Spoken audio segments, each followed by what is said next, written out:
Hi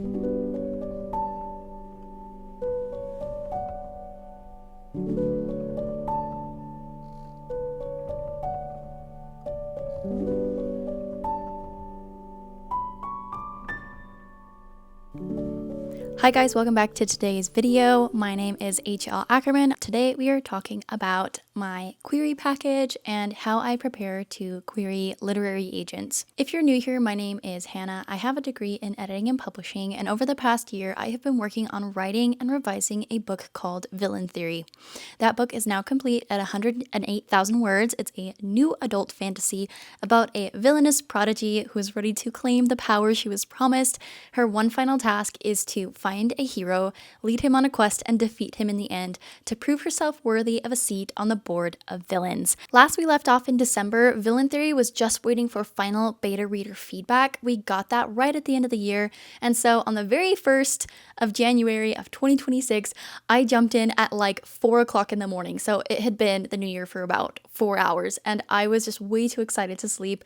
I immediately started looking at my beta reader feedback and implementing edits to my first chapter. Over the course of the next 16 days, I proceeded to implement edits based on my beta reader feedback. My word count jumped from 100,000 words to 108,000 words, but I did end up having to add one more chapter just a few days before going into the query trenches, so I was really nervous about that, but we now had a book that was pretty polished with 35 chapters and a really good query package that I had spent the last half of last year writing and revising and polishing. I had my synopsis written up and trimmed down.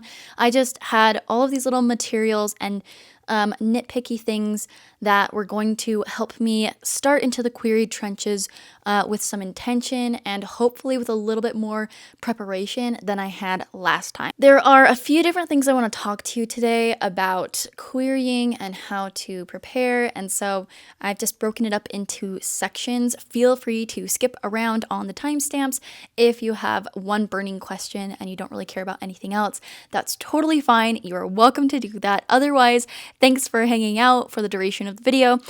Let's go ahead and get started.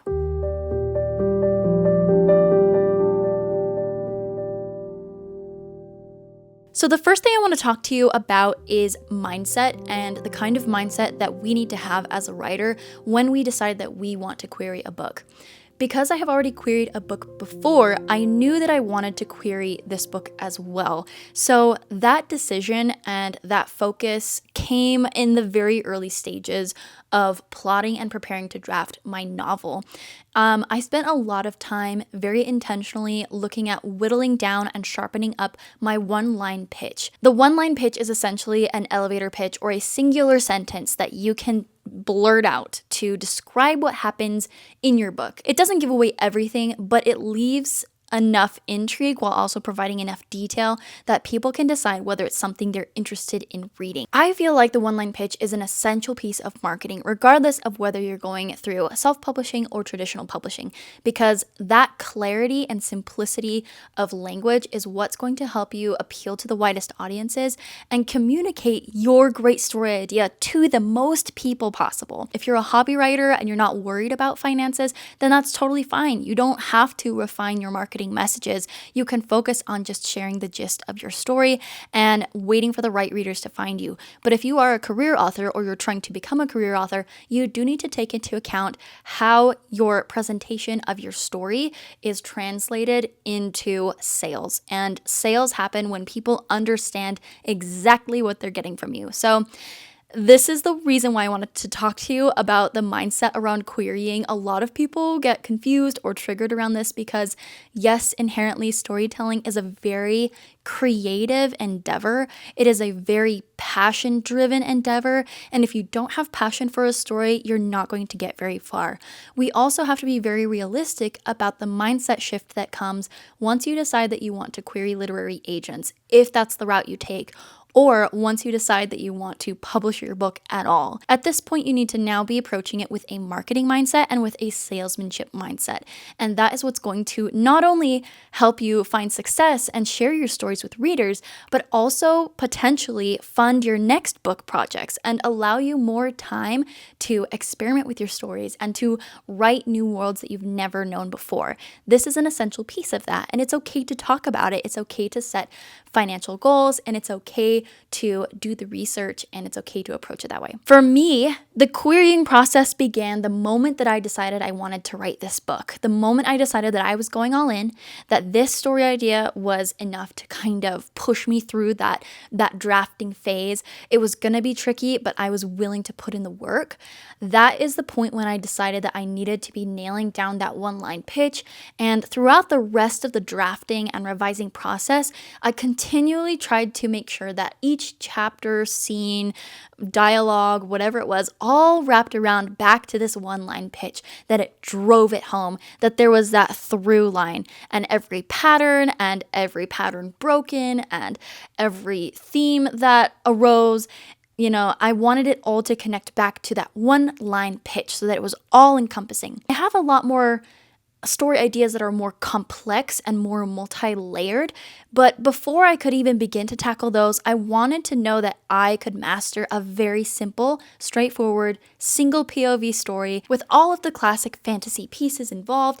I just wanted to know that I could do it simple, because if you can do it simple, then you can build on it. That is a very common principle in a lot of different creative fields, is once you learn the rules, you know how to break them. With my last book, I feel like I learned the rules of querying, aka what an agent is looking for in a book. To an extent, there's only so much you can do because the premise is still very personal to each person.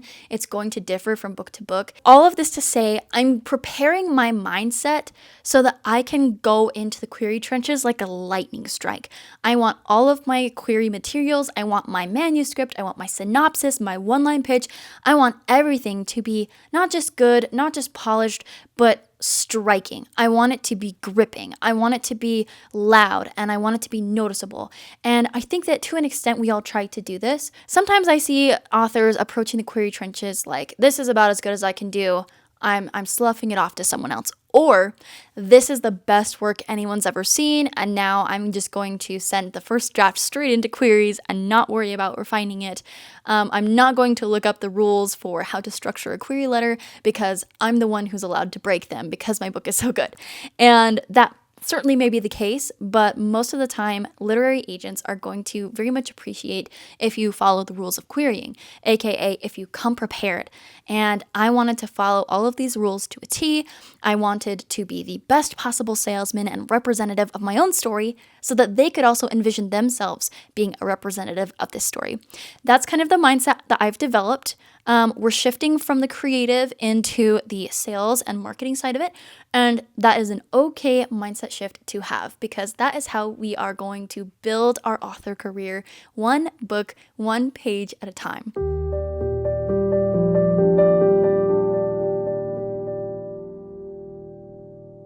The next thing I want to talk to you about in relation to querying is the research, and that's because it is 2026.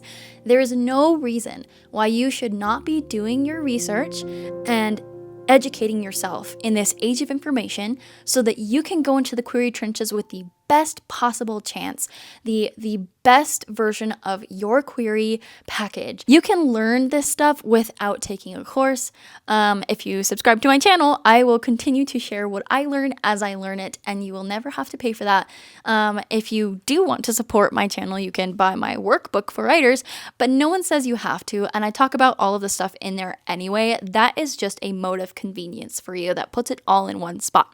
However, in 2026, there is no reason why you shouldn't be going into queries, equipping yourself with good understanding of what it's going to look like, how to format your query materials, and how to interact with agents, what they're looking for, how to find them. There are resources out there to help you learn these things. I'm not going to chastise you for not knowing this stuff because it's it is a little bit smoke and mirrors at times.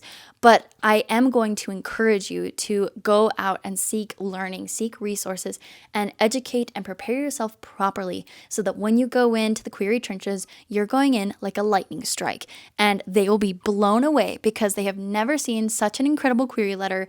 They will have never heard of such an incredible premise, and they will be flooding your inbox with requests. That is what I want for you. Let's you and I jump into these query trenches with a lightning strike and make it happen.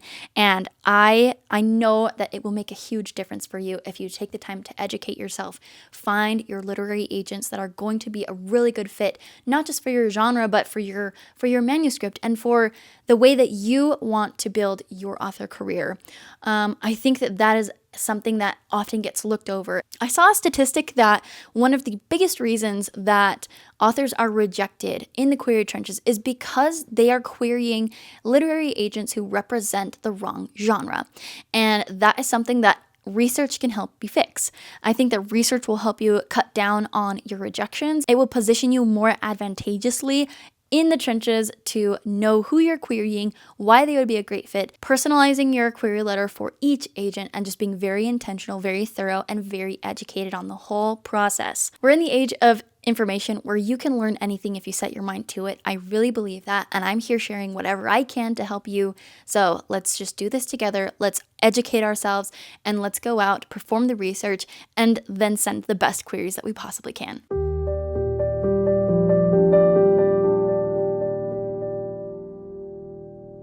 Our next topic is the very highly anticipated query letter question. How do you write a good query letter? How do you write the lightning strike query letter that actually stands out to agents? Well, unfortunately, I have to tell you that every query is different because every book premise is different. And so while you might write a killer query letter, it's not going to matter if your book falls flat. That is why I have spent so much time working on drafting a strong plot with strong characters, getting a lot of feedback, and doing multiple rounds of revisions before I even started thinking about the query package. You have to do your due diligence with each step if you want to give your story a chance.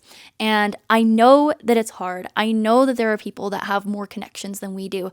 I know that it can feel like a challenge, and it can feel like you have this passion for your story. You're just ready to get it out now. If you take the time to work on that premise and to work on that one-line pitch to make it as intense and as gripping as possible, it's going to be easier in the query trenches, just a little bit, because you are now communicating with more clarity, more focus. You'll do a much better job at generating agent interest when you are communicating very clearly. To write the query letter, I will note here that the expectations for a query letter differ between fiction and nonfiction queries. Nonfiction queries rely heavily on platform and expertise because you are writing something that is meant to be informative or sharing a real life experience. Nonfiction querying authors are advised to place their bio at the very top of your query letter because that is the most important draw for a nonfiction query. I have only queried fiction books, so the rest of my query letter is going to be talking about it from a fiction perspective. But a lot of this is universal, and so even if you are querying as a nonfiction author, I would still take notes and consider how you can apply this to your query. First thing at the top, of course, you have a salutations. You can say dear agent or just agent. I know a lot of people these days are using first names when addressing agents, and everyone seems totally cool with that. So don't overthink that part of it at all. Then I have a space reserved for a personalization statement. And this is something that I personalize and tweak for every single query that I send out. I am doing that research anyway, being intentional, picking agents that I think would be a great representative for my story. And now I'm going to pull that into my query letter, let them know that I've done the research and that I see that they work with a great agency, they rep my genre, but even more than that, they also have interest in a lot of the tropes or the plot elements that I have included in my book. They really liked some of my comp titles, various things like that, or I know them, I've been referred by them, I pitched to them at an event. This is the personalization that helps you get one leg up in the slush pile and just makes it feel more personal, because this isn't just a copy paste problem that you're trying to solve. This is a real person that you are communicating with, trying to talk to, and they deserve to be treated with respect. After the salutations and a line dedicated to personalization, I share the stats and comp titles of my book. I know this is another highly debated topic. You can put the stats and the comp titles wherever you feel flows best. I used to believe that if I could just pitch my premise first and then get them hooked, then at the bottom I could share my stats and it wouldn't matter how long my book was or if they didn't quite rep my genre, because I was just convinced that the premise would sell them. This time around, I'm not playing those kind of games. I'm not trying to hoodwink them into offering me representation, especially for a genre that they don't feel comfortable representing. They won't have the right industry contacts to sell it well, and they are not going to want to put in the work for a book that has too long of a word count, especially for a debut. I'm just making it really easy for them, and I place my stats right at the top. Villain Theory is a new adult fantasy with YA crossover appeal, complete at 108,000 words. And then I follow it with my little statement, and that statement that shares my comp titles and specifically the elements from each comp title that all blend together to make my book. And realistically, I want my book to sit somewhere in between like Olive E. Blake and V.E. Schwab, as well as Rachel Gillig and Hannah Witten. That's the dream, okay? I know it's delusional in a sense, but that's the dream. We're working there. We're getting there one day at a time, okay? You've got your salutations, your personalization, you've got your stats, and then you've got your comp titles. This is how I have structured my query letter. Then I share my actual pitch for my book, which I have spent so much time refining, and it is so hard to write a pitch. Your pitch is your blurb, so it's basically 1 or 2 paragraphs that shares the essence of your story without giving away all of the plot twists or the ending. A lot of people can get this confused with the synopsis. The synopsis is a complete, spoilers included, summary of your book. It's usually 1 page, and that has a description of all of your events as they flow in order, your major plot events from beginning to end. The blurb in the body of your query letter is meant to be very similar to back cover copy on an actual published book. So what you're doing is very first, you're introducing your main character. You need to give the agent a perspective and eyes to see the rest of your blurb through, or it's not going to make any sense. You need to introduce your character and their primary conflict. Instead of describing my setting in my blurb, I actually used my comp titles to describe the setting of the book, calling it lush and dark and atmospheric, and comparing it to some gothic fantasy titles that have been published in the last few years, just to make it a little bit easier on myself so that I'm not bulking up that blurb in the middle of my query letter. Then I go on to explain who my main character is, what she wants, why she's not getting it. I outline the inciting incident. I lay out her plan and the first few ways in which it goes wrong. The idea with the second half of the blurb in your query letter is that you're trying to encapsulate what actually happens on the page. I know a lot of people at this point drift into the vibes like, this book explores this theme, this book explores that theme. They do not care about what themes you are telling them your book is about. They don't actually care. They will get the themes if you describe the actual actions. I don't have to explain that my book is turning heroes and villains on its head, because it already does that in the description of my actual plot. And as I describe some of the actual on-page conflict and the choices that my character has to make, your agent is looking to see that there is a specificity to your language, that you have thought through how you would pitch your book. They aren't looking for ambiguous language like, she's in danger and she must make her choice before everything changes forever. That is so ambiguous. Everyone uses language like that. If you can avoid using ambiguous language like that and you can get as specific as possible, you are already going to stand out so much among all of the other queries in this agent's inbox. That's kind of how I approach the blurb of my query letter. I just start out giving them a vehicle or a person or a perspective to see the story and the sequences through. Then I describe the inciting incident where everything changes. I make sure to be very clear about the stakes of what she's choosing, what she's risking, and then I give them a hint at what the pages look like, what's going to go wrong, what choices she has to make, and then the final decision that she really, like, everything comes down to. How is she changing now, and how is she going to be forced to change? Hinting at her character arc without giving them the satisfaction of an answer, because I want them to request the whole thing and read it and find out for themselves. And it'll be so much more of a transportive experience than even reading through the synopsis, because they'll be like, oh my gosh, what happens?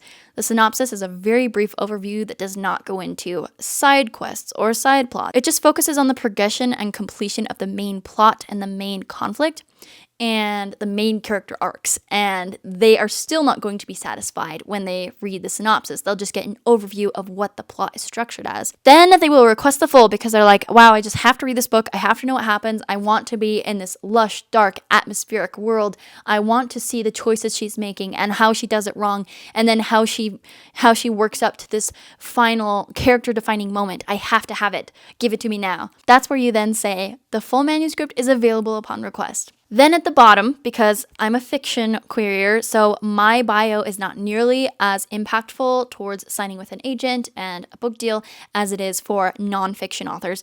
My bio is placed at the bottom, and my bio includes mostly my previous writing experience. So in my case, I share that I have a publishing degree, that I have sociolinguistic research up for publication with Cambridge University Press, which is very exciting. After like 3 years, we finally got that. It's on wartime language and it's really cool. So let me know if you want to know more about that, because it was a really fun project. I just kind of share a couple of those things.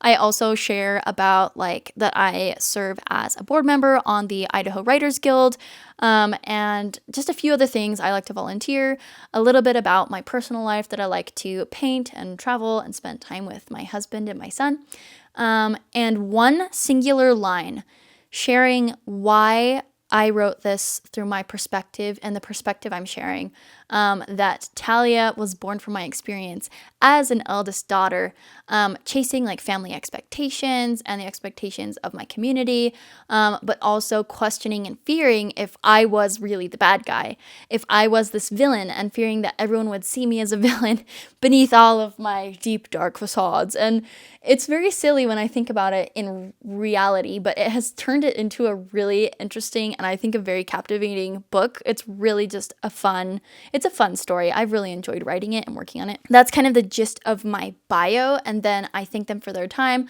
let them know that I have attached sample pages and materials, and I close out with my name.